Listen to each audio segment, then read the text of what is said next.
नमस्कार। सीआई में आपका स्वागत है। मैं एस के भास्कर।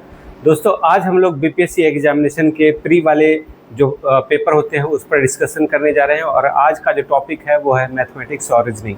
मैथमेटिक्स रीजनिंग में आज हम 69th बीपीएससी का क्वेश्चन सॉल्व करेंगे। बीपीएससी 69th का जो प्री एग्जामिनेशन हुआ था, प्री एग्जाम, इसके क्वेश्चन का हम लोग डिस्कस करने जा रहे हैं। आपको पता होना चाहिए कि 67वीं 68वीं 69वीं ये सब जो पेपर जो थे ये बहुत ही ऑथेंटिक टाइप के पेपर थे। यूपीएससी का जो पैटर्न होता है उसी टाइप के ये क्वेश्चन थे। 70वीं एग्जामिनेशन में डेफिनेटली पैटर्न थोड़ा सा बदला हुआ था, थोड़ा सा ये ऐसा लग रहा था जैसे कि सिपाही या रेलवे जैसे एग्जामिनेशन में पूछ दिया गया है। लेकिन 69वीं एग्जामिनेशन जो था वो बहुत ही बेहतरीन पेपर सेट किया हुआ था और इसमें के जो क्वेश्चंस थे वो भी बहुत बेहतरीन थे। मैथमेटिक्स भी थे इसमें और रीजनिंग भी थे।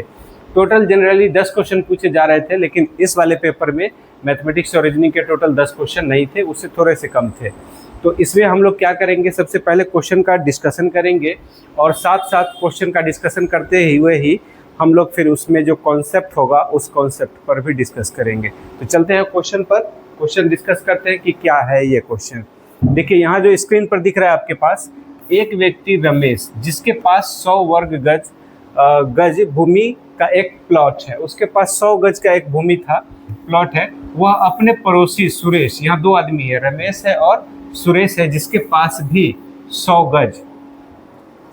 वर्ग गज भूमि है, 10% अधिक प्राप्त करके अपनी भूमि को बढ़ाता है और 2 साल बाद वह कुल प्लॉट का 10% पड़ोसी को वापस कर देता है। तो निम्नलिखित में से कौन सा सही है, ये पूछ रहा है। तो सबसे पहले देखिए, यहाँ पर जो सबसे पहले दिया गया है कि एक रमेश नाम का है और एक जो है वो सुरेश नाम का है। ठीक है, दोनों के पास इनिशियली जो है वो 100 वर्ग गज का जो है वो जमीन था। ये प्रारंभिक स्थिति है। ठीक है, यहाँ प्रारंभिक स्थिति चाहे तो इसको हम लिख सकते हैं। अब इसको समझिए, क्वेश्चन बनाना आसान है लेकिन समझना है। अब क्या लिख रहा है यहाँ पर कि जो सुरेश है जिसके पास भी 100 वर्ग गज भूमि है से 10% अधिक प्राप्त करके अपनी भूमि का प्लॉट बढ़ाता है। कौन? रमेश। रमेश जो है वो बढ़ाता है। तो इसका मतलब इसका 10%, तो इसका 10% तो क्या होगा, एक जीरो हटा दीजिए, 10 होगा।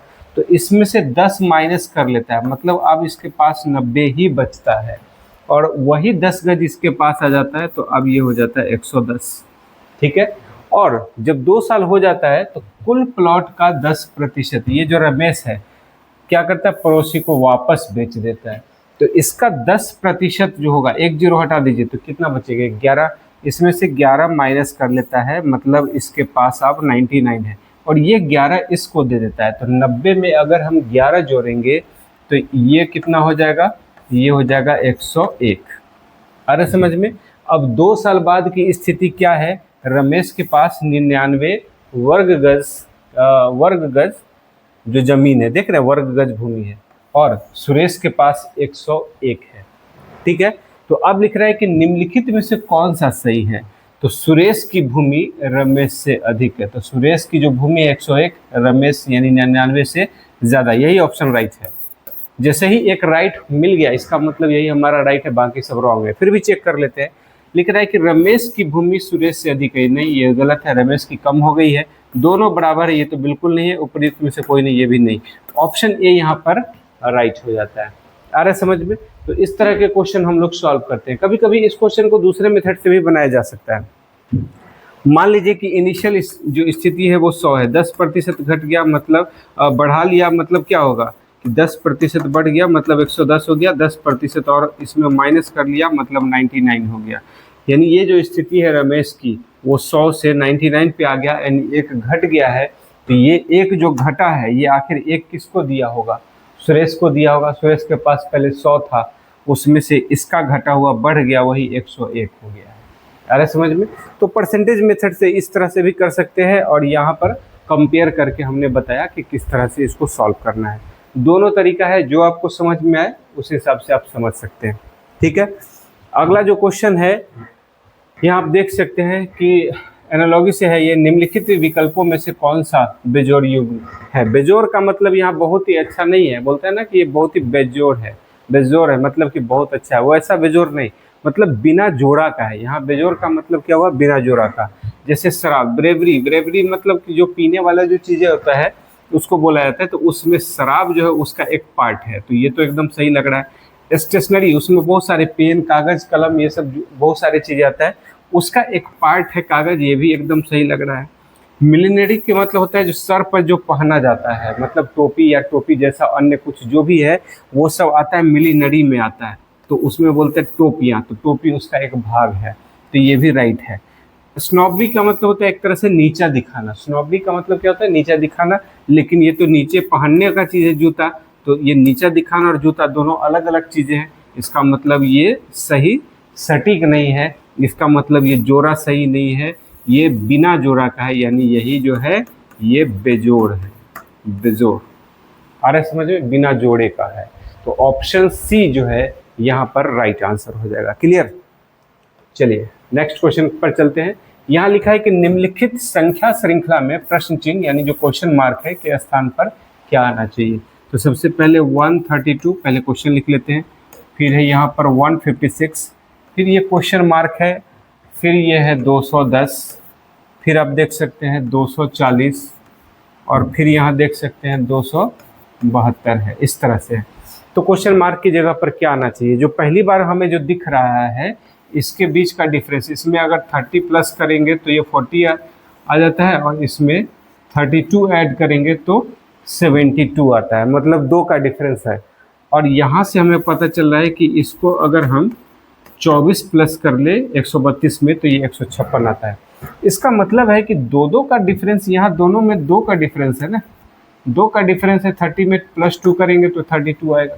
इसका मतलब यहाँ पर भी चेक करके देखते हैं कि अगर 26 अगर प्लस कर दे 26, तो 24 + 26 तो क्या होना चाहिए, 26 इसमें अगर ऐड कर लेते हैं तो 6 6 12 हो गया, और 5 2 7 1 8 हो गया। 182 अगर यहाँ पर होता है तो डेफिनेटली इसमें +28 करना चाहिए, तो इतना होना चाहिए। तो 182 में 182 में जब 28 28 ऐड करते हैं तो 210 मिक्सअप हो जाता है। अब यहाँ पर देख सकते हैं कि +2 है, इसके बीच में ये भी +2 है, इसके बीच में ये भी +2 है। अब ये सिस्टम जो है ये मैच कर रहा है, इसका मतलब हम जो सोच रहे हैं वो सही है, इसका मतलब जो क्वेश्चन मार्क है उसकी जगह पर 182 इसका राइट आंसर हो जाता है। तो ऑप्शन ए में है 182, ऑप्शन ए इसका राइट आंसर हो जाएगा। क्लियर। बहुत ही आसान क्वेश्चन है, कुछ भी इसमें टफ नहीं है। ऐसे क्वेश्चन में आप पहले प्लस माइनस करके देखते हैं, अगर प्लस माइनस बैठा तो ठीक, अगर नहीं बैठता है तो फिर हम लोग स्क्वायर या क्यूब या उसका प्लस माइनस मल्टीप्लाई वगैरह बहुत सारी चीज़ें देखते हैं। यहाँ ये पीछे का 3 था, उसी देखने से हमें पता चल गया कि यहाँ प्लस माइनस वाले से ही हमारा काम चल जाएगा। तो ऑप्शन ए यहाँ पर राइट आंसर हो जाता है। नेक्स्ट क्वेश्चन चलेंगे। देखिए ये क्वेश्चन जो है ना 68वीं बीपीएससी में सेम टू सेम क्वेश्चन पूछा गया था, ये 69वीं में ये एक तरह से रिपीट किया गया, सेम क्वेश्चन रिपीट किया है।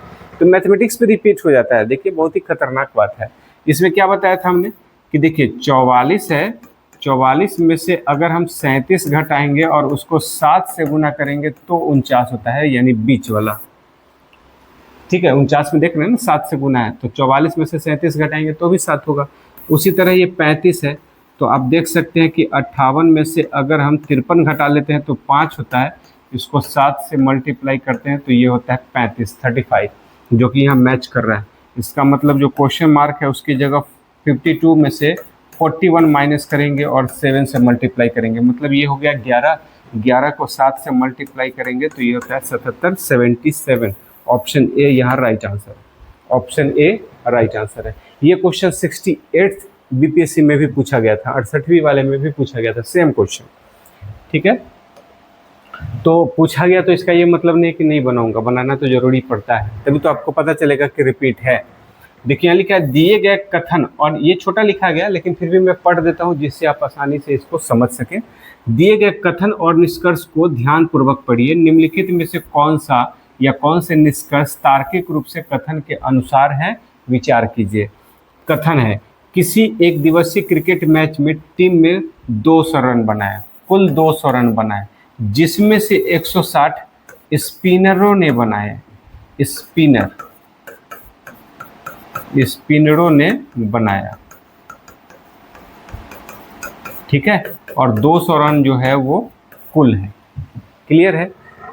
तो लिख रहा है कि निष्कर्ष की टीम के 80% खिलाड़ी स्पिनर थे। ऐसा थोड़ी होता है क्रिकेट में के खेल में। क्या होता है कि हो सकता है कि 200 रन टोटल बना और 40 रन शुरू का जो है मान के चलिए कि 7-8 बैट्समैन बनाया होगा और लास्ट का 2 ही बैट्समैन जो है 160 मार दिया हो, जो कि स्पिनर है। या हो सकता है कि वो फास्ट बॉलर भी हो सकता है, ठीक है। या यहाँ पर लिख दिया कि स्पिनरों ने बनाया, मतलब 2 ही खिलाड़ी हो सकता है कि स्पिनर है जो 160 मार दिया होगा, या 3 खिलाड़ी है। तो क्या 2 या 3 खिलाड़ी 11 खिलाड़ी का 80% थोड़ी होगा।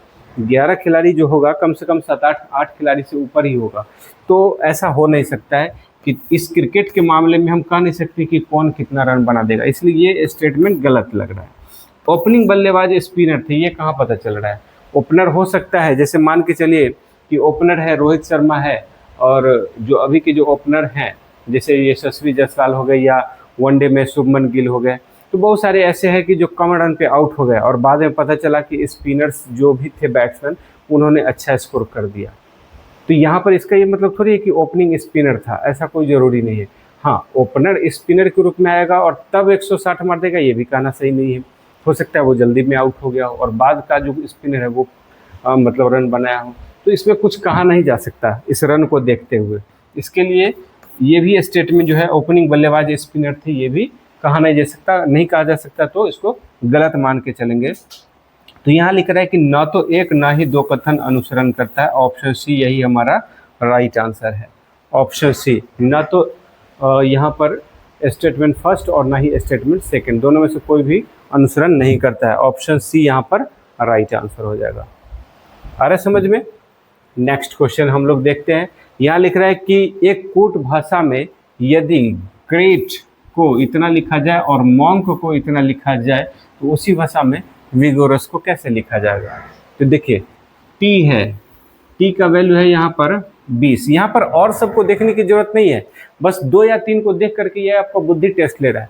आपको पता होना चाहिए कि जो टी होता है इसका मतलब है कि ये 5वें नंबर पर है, ये 10वें नंबर पर है, ये 15वें नंबर पर है, ये 20वें नंबर पर है और ये 25वें नंबर पर है।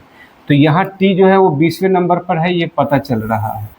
तो एस के बाद क्या होता है टी, एस के बाद क्या होता है टी। तो टी जब 20वें नंबर पर है तो लास्ट का एस जो है 19वें नंबर पर होगा, ये पक्का है। बीच का क्या है उससे मतलब नहीं है, लास्ट वाले और फर्स्ट वाले पर यहाँ ज़्यादा ध्यान देना है। तो इसका मतलब 19 जिसका लास्ट में वही राइट आंसर होगा, नहीं तो गलत होगा। तो इसके 20 यहाँ है, ये 2 ऑप्शन ऐसे ही कट गए। अब अगला में देखिए 6 जो होता है वो एफ है, ई जो है 5वें नंबर पर है, तो जी जो है वो 7वें नंबर पर है। तो ये क्लियर है, जी जो है वो 7वें नंबर पर है। तो उस हिसाब से वी कौन से नंबर पे होगा, तो 19 हो गया STUV। अगर यह 19 है तो यह 20 है, यह 21 होगा और V जो होगा वो 22 नंबर पर होगा। तो V किस नंबर पर होगा, तो 22 नंबर पर होगा। तो जो शुरू में 22 होगा वही हमारा राइट आंसर है। तो इन दोनों 19 वाला में 22 यहाँ पर दिख रहा है, इसमें 21 है, इसका मतलब ये ऑप्शन भी गलत है। तो ऑप्शन डी यहाँ पर राइट आंसर हो जाता है। आ रहा समझ में। बीच में कुछ भी लिख दिया है उससे हमें कोई फर्क नहीं पड़ता है, उसी हिसाब से हम सॉल्व कर लेंगे। क्लियर, बहुत ही आसान क्वेश्चन था ये। चलिए नेक्स्ट क्वेश्चन है, निम्नलिखित समूह में से बेजोड़ को खोजिए। इसमें भी बेजोड़ है कि इन चारों में बेजोड़ क्या है ये हमें बताना है। तो देखिए ऐसा क्वेश्चन जब भी पूछ देना तो आप क्या कीजिए कि ABCD लिख दीजिए, ABCD EFGHIJKL और M, ठीक है। गिनती लिख देते हैं 1 2 3 4 5 6 7 8 9 10 11 12 13, ठीक है। रीजनिंग में ऐसे क्वेश्चन बनाते हैं। फिर उसके बाद NOPQRSTUVWXYZ, इसका नंबरिंग भी हम लोग लिख देते हैं 14 15 16 17 18 19 20 21 22 23 24 25 और ये 26 है, ठीक है। अब यहाँ देखते हैं कि Q और ये जो है दिया है कि Q है, W है, Z है और B है। इसका क्या पैटर्न है? तो Q जो है अब देख सकते हैं 17 नंबर पर है, उसका W जो है वो 23 नंबर पर है, और Z जो है वो 26 नंबर पर है। इसका मतलब ऐसे चल रहा है, तो ऐसे चलेगा तो फिर वापस से ऐसे चलेगा। तो 26 नंबर पर है और B क्या है 27 28वें नंबर पर है। तो यहाँ से देखिए ये 6 है प्लस में, फिर यहाँ से ये 3 है प्लस में, और यहाँ से ये 2 है प्लस में। सेम पैटर्न और कोई फॉलो कर रहा है या नहीं कर रहा है ये हम चेक करेंगे। तो यहाँ पर हम लोग सबसे पहले कर लेते हैं। दूसरा है कि यह है BH KM। तो B की वैल्यू जो है वो 2 है, H की वैल्यू जो है वो 8 है, K की वैल्यू जो है वो 11 है, और M की वैल्यू है यहाँ पर 13 है। ठीक है, तो अब देखिए 17 6 23, तो 2 + 6 8, +6 वाला कर रहा है, 8 + 3 ये भी +3 कर रहा है, यानी 6 + 3, और फिर इसके बाद ये +2, मतलब 6 + 3 + 2 6 + 3 + 2 ये भी मैच कर रहा है, मतलब दोनों एक जैसा है। ठीक है, अब हम लोग तीसरा करेंगे WC। चलिए यहाँ पर लिख देते हैं WCGJ। ठीक है, यहाँ दिख रहा होगा आप लोग को। इसको हम लोग कैसे करें? तो आप यहाँ पर लिख सकते हैं कि W को हम लोग यहाँ पर लिख देते हैं 23, ये 23 है। C क्या है? तो देखिए 26 पर है Z, 27 28 29, तो इसका मतलब ये 29 है, तो 6 का अंतर यहाँ भी हो गया। उसके बाद है G। ठीक है, तो 29 के बाद यहाँ पर देखिए C अगर यहाँ पर है तो इसका मतलब G कहाँ पर है? तो 30 31 32 33, तो ये है 33 पर। देखिए यहाँ पर 4 का डिफरेंस आ गया है, और J जो है उसके बाद 3 का डिफरेंस है, मतलब 34 35 36, तो ये है 36, मतलब यहाँ 3 का डिफरेंस है। ये थोड़ा अलग हो गया है, फिलहाल यही लग रहा है कि हमारा आंसर होना चाहिए क्योंकि ये पैटर्न फॉलो कर रहा है। फिर भी हम दूसरा वाला में एक चेक कर लेते हैं कि अगला क्या है। अगला है MS। अगला क्या है? MSVX। इसका चेक कर लेते हैं। ठीक है, तो MSVX का क्या होगा? तो देखिए M की वैल्यू क्या है यहाँ पर? 13, M की वैल्यू 13, तो S की वैल्यू क्या है? 19। देखिए यहाँ पर 6 का डिफरेंस है, +6 हो रहा है, और V है यहाँ पर 22, तो ये है 22, तो 3 का प्लस है, और फिर उसके बाद X की वैल्यू है 24, तो ये है 24 यानी +2। तो देखिए यहाँ पर आप देख सकते हैं कि 6 + 3 + 2 6 + 3 + 2 6 + 3 + 2 ये तीनों मैच कर रहा है, लेकिन ऊपर वाला जो है ये 6 तो मैच कर रहा है, लेकिन 4 और 3 मैच नहीं कर रहा है। मतलब WCGJ ये अलग है, बेजोड़ है, मतलब कि बिना जोड़ा का है, बिल्कुल अलग है। तो इसका मतलब है कि ऑप्शन बी में जो है WCGJ यही हमारा राइट आंसर है। ऑप्शन बी हमारा यहाँ पर राइट आंसर हो जाता है। क्लियर? तो ये 69वें वाले पेपर में पूछा गया था, क्वेश्चन अच्छा था, बनाना आसान है लेकिन थोड़ा सा लेंदी प्रोसेस में हो जाता है। हालांकि इतना लंबा हम लोग बनाएंगे नहीं, जैसे ही क्वेश्चन देखेंगे उस हिसाब से मतलब इसको जल्दी जल्दी सॉल्व करके देख लेंगे। ठीक है, जहाँ पर लग रहा था कि यही पैटर्न फॉलो नहीं करना वही आंसर कर देना है। नेक्स्ट क्वेश्चन है कि एक कंपनी की 4 शाखाएं MNOP पर स्थित है। ठीक है, MN के उत्तर में देखिए जब भी ऐसा क्वेश्चन हो ना तो इसको ऊपर में N लिख देते हैं, तो नीचे साउथ हो जाएगा, इधर ईस्ट हो जाएगा, तो इधर वेस्ट हो जाएगा, तो इधर जो हो जाएगा वो साउथ ईस्ट हो जाएगा, इधर जो होगा वो साउथ वेस्ट हो जाएगा। इस हिसाब से हम लोग दिशा लगाते हैं। तो यहाँ लिख रहा है कि MN के उत्तर में 4 किलोमीटर की दूरी पर है, तो ठीक है, यहाँ मान लेते हैं M है, तो N से 4 किलोमीटर की दूरी पर है, ये 4 किलोमीटर है, उत्तर की तरफ है। ठीक है, अब लिख रहा है PO के दक्षिण में 2 किलोमीटर की दूरी पर है। ठीक है, P, लेकिन उसके बाद NO का हम देख लेते हैं कि N जो है O से 1 किलोमीटर की दूरी पर, मतलब यहाँ पर ऐसे अगर होगा, O यहाँ है कि 1 किलोमीटर की दक्षिण स्थिति में दक्षिण पूर्व में है, तो N जो है इसके हिसाब से दक्षिण पूर्व नीचे, यानी देख रही हैं दक्षिण पूर्व साउथ ईस्ट इस डायरेक्शन में, इसलिए हमने ऐसा लिख दिया। अब लिख देते हैं PO के दक्षिण में 2 किलोमीटर पर है, तो मान लेते हैं कि यहाँ पर ऐसे है, तो ये P है, यह 2 किलोमीटर दक्षिण में है, तो अब आपसे पूछ रहा है कि M और P के बीच की दूरी क्या है। ठीक है, तो यहाँ पर ऐसे कर ले, और O जो है आप देख सकते हैं कि N और O जो है एक दूसरे से 1 किलोमीटर की दूरी पर है, यानी ये टोटल 1 किलोमीटर है। आ रहा समझ में? ये जो टोटल है यहाँ 1 किलोमीटर है। तो आप देख सकते हैं कि समरूप त्रिभुज के रूप में अपोजिट एंगल यहाँ इक्वल है। दिशा के मामले में ये एंगल इस एंगल के बराबर होगा, क्योंकि एकांतर कोण यानी अल्टरनेट एंगल बराबर है, और यहाँ वाला एंगल इसके बराबर होगा। इसका मतलब दोनों त्रिभुज समरूप हो जाएंगे। समरूप होने के सिचुएशन में अगर यह 2 है तो ये 4 है, यानी दुगना है। भुजाओं का जो रेशियो होता है वो बराबर होता है, अब देख सकते हैं। ठीक है, तो इसका मतलब है कि इसका दुगना, अगर मान लेते हैं कि यह x है तो यह 2x हो जाएगा, और अगर यह y है तो यह 2y हो जाएगा। आ रहे समझ में? तो इस हिसाब से कि y प्लस 2y बराबर 1 किलोमीटर है, सॉरी 1 किलोमीटर मतलब ये है 1 है, तो 3y बराबर 1 है, तो y की वैल्यू 1/3 यहाँ लिख सकते हैं। आ रहे समझ में? तो अगर हमें x की वैल्यू निकल जाए तो 2x और x मिलकर के 3x की वैल्यू pm, तो हम या mp जो है उसकी वैल्यू तो निकाल ही सकते हैं। तो ये मान लीजिए 90 डिग्री तो है नहीं, लेकिन फिर भी सॉल्व करने के लिए हम 90 के आसपास का मान लेते हैं। मान लेते हैं 90 डिग्री है, तो ये हाइपोटेनस का तरह काम करेगा और ये x की वैल्यू निकलेगी। तो x की वैल्यू जो निकल जाएगी वो अंडर रूट में 2 का स्क्वायर माइनस 1/3 का स्क्वायर।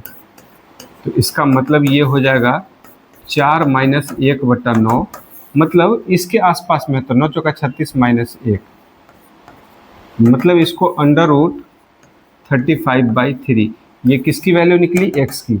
3 से मल्टीप्लाई कर देगा तो 3x बराबर निकला अंडर रूट 35। हालांकि अंडर रूट 35 से कम ही होगा, क्योंकि ये 90 डिग्री जो है हम लोगों ने अंदाजे से ले लिया है, तो ये 90 डिग्री जो है कम हो गया। मान लीजिए कि वो 90 डिग्री से ज़्यादा या ज़्यादा के सेंस में होगा, तो ये एक तरह से डिस्टेंस जो है वो कम हो जाएगा। आ रहा है समझ में?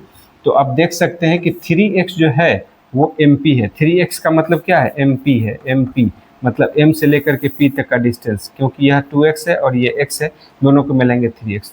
तो ये जो वैल्यू है ये 5.5 के सेंस में, 34 या 33 के सेंस में मान सकते हैं अंडर रूट में। ठीक है, क्योंकि ये 90 डिग्री नहीं था, हमने ज़बरदस्ती लिया है, तो अंडर रूट 33 के आसपास में आएगा। तो ये 5 पॉइंट समथिंग करके आएगा। तो ए तो ऑप्शन कभी नहीं होगा, बी तो कभी नहीं होगा, उपयुक्त में से कोई नहीं, ऐसा देता नहीं है, मतलब ऑप्शन सी यहाँ पर राइट आंसर आएगा। 5.5, या अगर इसके हिसाब से लेंगे तो 5.34 के आसपास में कहीं पर जाएगा। ठीक है, तो इसलिए ज़्यादा नज़दीक किसके है? सी, यानी 5.34 के आसपास में। एग्जैक्ट वैल्यू नहीं आएगा, क्योंकि यहाँ पर 90 डिग्री हमने मतलब एक तरह से मान के चले कि इसको अंदाजे से ले लिया है, इसलिए इतना आया है। अगर एग्जैक्ट वैल्यू नहीं है तो फिर इसमें समरूप त्रिभुज है, तो भुजा निकालने के लिए और दूसरा मेथड करके, बहुत सारे मेथड्स हैं, उसको लगाएंगे तो एग्जैक्टली निकलेगा। नहीं तो यहाँ पर फिलहाल जो है वो 5.34, ऑप्शन सी इसका राइट आंसर हो जाएगा। क्लियर? चलिए देखिए, यहाँ पर एक और क्वेश्चन क्या है। गेम को लिखा जाता है और बेड को इस तरह से, तो देखिए GAME ये गेम है, इसको डॉलर लिख दिया, इसको डिवाइड लिख दिया, इसको स्टार लिख दिया और इसको परसेंटेज लिख दिया। अब एक है BEAD, इसको क्या लिख दिया? इसको हैश लिख दिया, इसको E को परसेंटेज, देखिए यहाँ भी E परसेंटेज था, यहाँ भी है। A जो है वो डिवाइड है, यहाँ भी A डिवाइड था, यहाँ भी है, और D को मल्टीप्लाई लिख दिया है। सारे समझ लो। तो आपसे क्वेश्चन ये पूछा जा रहा है कि MADE का क्या मतलब है। तो M जो है, M का वैल्यू यहाँ पर क्या है? स्टार। A की वैल्यू क्या है यहाँ पर? डिवाइड। D की वैल्यू क्या है यहाँ पर? मल्टीप्लाई। और E की वैल्यू क्या है? परसेंटेज। तो इसका मतलब स्टार डिवाइड x, ये देख सकते हैं option B, star divide x, यानी कि मल्टीप्लाई का साइन और डिवाइड का साइन।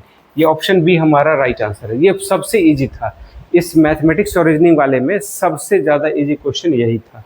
ठीक है, बहुत ज़्यादा टफ नहीं था, ये सिंपल तरीके से इसको सॉल्व कर सकते हैं।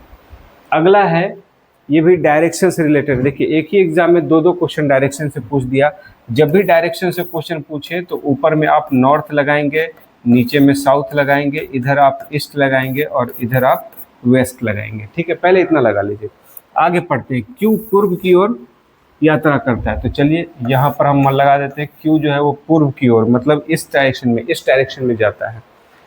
एम उत्तर की ओर यात्रा करता है, तो ठीक है, एम जो है वो उत्तर की ओर यात्रा करता है। एस और टी विपरीत दिशा में यात्रा करते हैं, हमें पता नहीं है कहाँ पर यात्रा कर रहा है, इसलिए अभी फिलहाल छोड़ देते हैं।